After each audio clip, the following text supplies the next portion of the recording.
Poco ang matapang na binuweltahan ang kayabangan ng baguhang starlet mula sa PBB na di umano'y nagpakita agad ng kayabangan.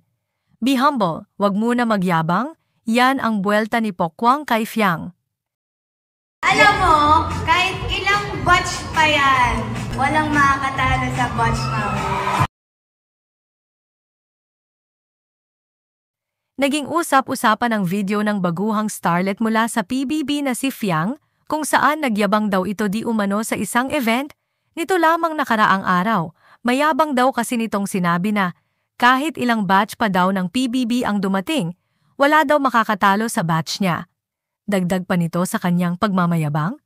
Breaking at highest daw ang kanyang batch na Gen 11, sinabayan niya ito ng pagtaas-baba ng kanyang mga kilay.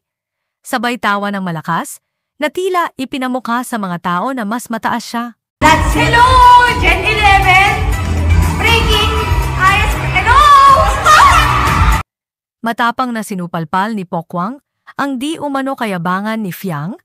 Buwelta ni Pokwang kay Fiang, maging humble daw ito at wag daw itong magyabang.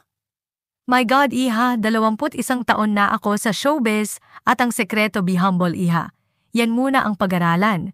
Nakailang PBB season na ang nasaksihan ko, pero iilan na lang silang active sa showbiz. So iha, please wag muna magyabang, bad yan. Ikinabuwisid din ng mga netizens ang isa pang video ng di umano'y hindi magandang ugali ni Fiang na ipinakita sa isang event sa kapwa niya housemate, kung saan pinahiran pa niya ito ng laway.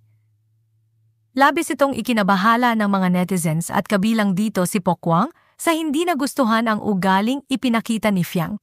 Anong say mo dito?